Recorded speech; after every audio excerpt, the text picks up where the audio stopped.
I lived in a very small community in a rural area where everyone knows everyone else. In the summer of 1978, I was 15 years old. A few days prior to this there had been rain in the area. I was riding a motorcycle on a practice, motocross track and heading towards a double jump that I had been over hundreds of times in the past. For some unknown reason, that day I had decided I was going to hit these jumps faster than I ever had before. I wanted to jump over the second jump from the first jump. On approach to the jumps, I sped up to approximately 70 miles per hour. A voice told me that I must slow down. I ignored the voice and sped up even more. This was not the first time I had heard this voice. This voice is special for me and I continue to hear it today. I grew up in an extremely violent and abusive home. Whenever I had been beaten, whipped or locked up, there was always a voice present to comfort me and talk to me. I hear this voice when I am troubled, in need, or there is an important event about to occur. Don't get me wrong, I am not looking for sympathy here. I thought that every child had the same home life that I did, so I considered myself as normal. This voice or presence has not only comforted me but also warned me of occurrences or dangers that were about to happen. I never thought much about it, until I grew older, because I thought everyone had that voice or presence around them. Back to the accident, as I said, I ignored the voice. I sped up on approach to the jump, instead of slowing down. I was determined to jump farther than ever before. An instant before I hit the jump, I saw a rut at the top of the jump. The rut caused me to lose control. The front of the motorcycle went nose down and the back went sideways in midair. I fell short of clearing the second jump. I was not able to regain control of the bike before landing.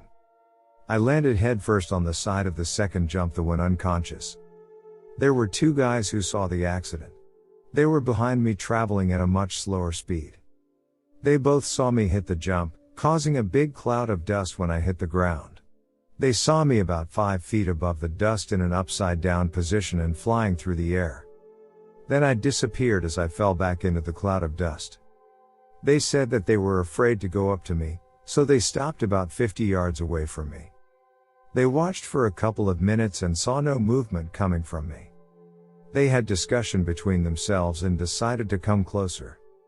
They stopped about 15 feet from me, got off their motorcycle and stood there looking at me, afraid to come too closer. They were afraid I was dead, because they could not see any movement or breathing from me. After a few words between them, one of them got even closer and still saw no movement or signs of life from me. All of a sudden, he saw me take a very deep breath and slowly open my eyes.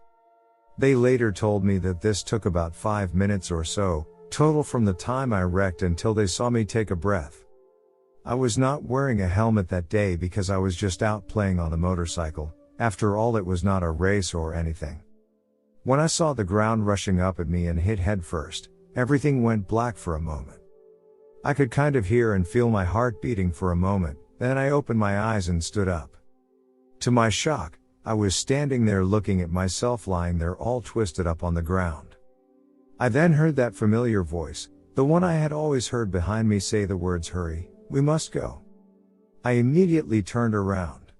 For the first time, I saw the individual that the voice had always came from. This individual can only be described as what must be an angel. This angel was about the size of a 5 or 6-year-old girl, but she very strong and very firm, very authoritative. I replied to her in shock, "What do you mean we must go?" "Go where?" She said in an anxious tone, "Hurry, we must go. The dark ones are coming." She then pointed to the west of where we were. About 50 feet away, and approaching very quickly, were 3 obviously evil, tormented, dark spirits coming towards me who wanted to take me with them. I had a sense that they were sent by Satan or some other dark force to capture my spirit and claim it for him.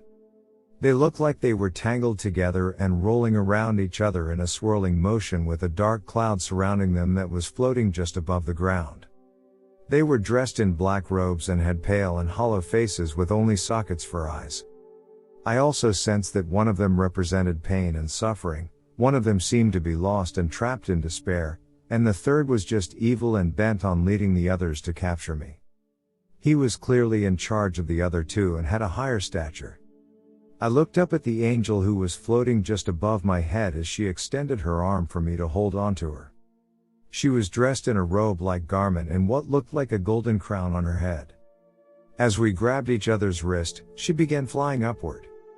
I looked down and saw the two guys who witnessed my wreck. I also saw the dark ones gathered around my body and they were very angry and distraught that they had failed to get me. As the angel and I went upward, I watched the earth getting smaller and smaller. We then went into outer space and accelerated faster and faster until the earth disappeared. We passed by many, many stars and planets so quickly that they were like a blur. I began to look upward towards the direction we were traveling. This was very difficult because of the speed which we were traveling, required all the strength I had in my neck to raise my head upwards. The stars and planets were going by so fast that the light reflected off of the stars and planets made it appear as though we were going through a tunnel of light. Finally, we arrived at a place that was like we had passed through a threshold or barrier to reach it. It was like a light golden, clouded place that was suspended in space and illuminated with a soft, comfortable light. The feeling I got there was so wonderful. There was no hot or cold, no pain or discomfort, no hunger or thirst, and no want or need for anything. I had a feeling of the most overwhelming love that seemed to originate, radiate out, and saturate the whole place. This place was as perfect as you can ever imagine. I believe this place was heaven. The angel lifted me up to the edge of it where I had to grab onto and pull myself up. The angel said, "I have to go. There are others." This terrified me because I felt alone in this strange place. I looked over to my right and there were two individuals standing at a podium with a book on it. The book would measure closed about 2 feet tall, 18 inches wide and 2 inches thick. The two at the podium seemed to know me and at the time, I knew them. I was told later in this experience that I could not go back knowing what I know about things. So later, I had a lot of the details of my experience taken from my memory before I was sent back. One of the men stood looking over the shoulder of the one in front of him. It was like he was supervising or advising the one in front.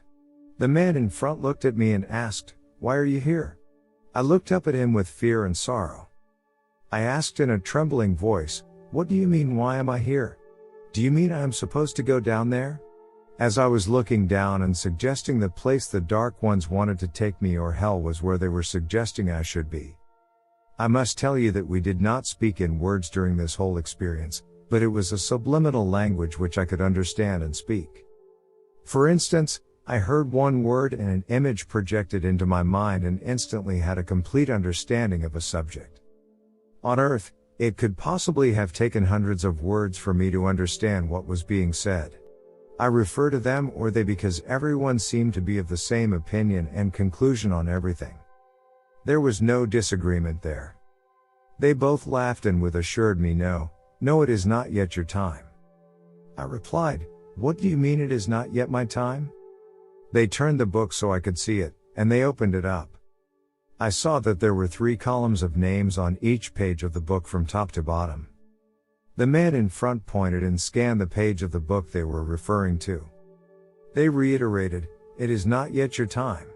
Here is today's time and you are not listed here." Then he flipped back farther in the book where there was only about 1/8 of an inch of pages left in the book and said, "This is your time," as they pointed at my name in the book. I had many thoughts at that time, that I was supposed to be in heaven close to the end of the time when names were to be written in the book. Maybe it was not the end of time but just the end of names in the book. I understood that I was loved and I would be back. I told them that I am here now and that I wanted to stay. They replied, "You must go back. You are a part of God's plan, and if you stay here now, this is all there will be for you," as they pointed deeper in the place where I was. I replied, "What do you mean this is all there will be? Do you mean there is a place better than this one?" They replied, "It depends on your works on earth, but we cannot send you back." I asked, "What do you mean I am a part of God's plan and I must go back and you cannot send me back?" They said, "We will take you to God. He will know what to do." The two took me to a place where God was. He was sitting in a higher place in heaven. As they lifted me up towards him, I could see he was sitting Indian style with his legs crossed. He was dressed in some off-white colored robes. God leaned over and put his hands down towards me, as you would a small child that you are about to pick up. He said, "Come." I lifted my hands up to him. He took my hands in his, raised me up, and set me down in front of him. His hands were the largest, strongest, and toughest, yet softest, warmest, and gentlest hands. I was afraid to look at him. He laughed and said, "You humans all have the same belief that you cannot look upon me. Your beliefs and your Bible are not completely correct or complete, but they are the best you have and you must do the best you can with them." He seemed to be very pleased with us. I slowly looked up at him. He was very large. I would guess around 10 feet tall. His hair and beard were a whitish gray and he had a very pleasant face. I was almost breathless. God put his hand on my head. He was able to see everything and feel everything that I had done in my life. He saw if I was sorry for the bad things I had done, how I felt in my heart at the time I had done things, how I felt afterwards, and whether or not I apologized or made the bad things right. He also saw all of the good I had done in my life and whether or not I was truly good or if I was doing good things to get something, and how I truly felt at the time. He weighed the good and the bad in my life and said, "Yes, you are good." He then said, "You are a part of my plan." He showed me a picture of myself as an older man with a boy. I understood the boy was my son who was pushing the wheelchair I was sitting in because my neck had been broken in the motorcycle accident I just had. I understood this to mean that I was paralyzed and that my son had to take care of me. I asked, "Where is the boy's mother? Is she dead?" He said, "She has gone to the West." This was the future since I was only 15 years old at this time. Later, I did marry and had a son with my first wife when I was 23 years old. When my son was a year and a half years old, she divorced and left us and went to California never to come back. God then told me, "You can stay, but I want you to go back because you are a part of my plan." I asked, "What do you mean I am a part of your plan?" It was then shown what my part of God's plan was and how each of us affect all those around us. I was shown that there is a reaction to all our interactions, like a domino effect of good or bad. I was made to understand that if I stayed there, that God would have to change millions of events in order to make his plan work because I would not be there to make it happen. I told God, "I will go back for you if it is a part of your plan," which I had a complete understanding of at the time, "but if I go back, can you fix my neck? Not for me, but for my son so that he does not have to take care of me? It is bad enough that his mother is gone." God agreed, and said, "You will not be allowed to remember and keep all of the knowledge you have gained here because mankind will not understand, nor can they know what my plan is for now." With that said and understood, God took me back to my body. It was almost instantly in comparison to the journey to heaven with the angel. He placed me back in my body and was leaving when I realized he had not fixed my neck. I said, "Wait, what about my neck?" God then came back and put his hand on the back of my neck. My neck began to crackle, pop, and make noises as things were going back in place. The warmth of his hand on my neck was a healing type of warmth. God began to leave and I noticed that my neck still was not right. I said, "Wait, there is one more thing out of place." God said, "That is to serve as a reminder so that you will never forget what has happened." God then went back to heaven. I began to wake up. Everything went black once again like it had before. I then began to see light from the sun and I took the largest, deepest breath I have ever taken before or since. Life then came back into my body. I opened my eyes and the two guys who had witnessed my wreck jumped back as I woke up. One of them asked, "Are you okay? We thought you were dead." I was in shock, of course. I was in a lot of pain from the bruising and tearing of muscles and tendons in my arm, shoulder, back, legs and most of all, from my neck. I asked them to help me up and they did. I was unable to hold my head upright, so it kind of rested on my right shoulder. They stood my motorcycle up, that was twisted and bent up. They helped me get back on it. I had to hold the right grip and run the throttle with my left hand since I could not lift my right arm. The handlebars were bent so badly that the right grip was directly centered in front of me. This helped me be able to hang on as the two guys push-started the motorcycle with me on it, since I could not kick-start the motorcycle.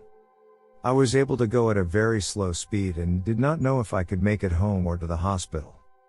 It just so happened that a friend of mine, who lived about a quarter mile from the track, was out in front of his house working on his car. I was able to idle up to where he was and just let my motorcycle fall over next to his car. He asked if I was all right. I replied, "No. I just died and came back. I need to go to the hospital." He laughed and said, "What?" I told him again that I had just died, went to heaven and came back. We talked about it in detail later. He picked me up and set me in his car. He drove me to the hospital and carried me inside to the emergency entrance. The people at the hospital started asking me questions, some of which I answered and some that I could not because I was thinking about all that had just happened. They called my parents, who came to the hospital and signed papers so that a doctor would take care of me. They tried to x-ray my neck since it appeared to be the most severe injury I had. When the x-ray film was developed, they put it up on the screen so that the doctor could look at it. To their surprise, my neck was whited out on the x-ray. In other words, you could see my eye sockets and skull above my neck and a couple of vertebrae below my neck. But the area of my neck appeared white with no definition. They decided there was something wrong with the film, so they x-rayed me 2 more times. They looked under the x-ray table and examined their film, trying to figure out why my neck was whited out. I think it is because God touched me there and His healing power somehow radiated energy which washed out the x-ray film. The x-ray staff finally gave up and said that they did not think my neck was broken. My arm was torn up and they x-rayed it successfully, but it was not broken. They did not have a sling for me, so the doctor taped my right arm to my left shoulder and sent me home. He said he would not give me a brace for my neck because he thought it would take longer to heal. I have shared this experience with very few people in my life. Those who know me, believe me. Some of those who do not, try to give me an explanation of what they think I imagined, and some believe. I swear to you that this is the truth and this is what happened. This was real. I did not become a preacher or anything special in my life, but I have been able to help a few people who have problems or were at a bottom point in their life. When I am needed by others, I seem to have the right words to help them at the time. Otherwise, I am not much of a talker or a motivational type of person. I am just plain me.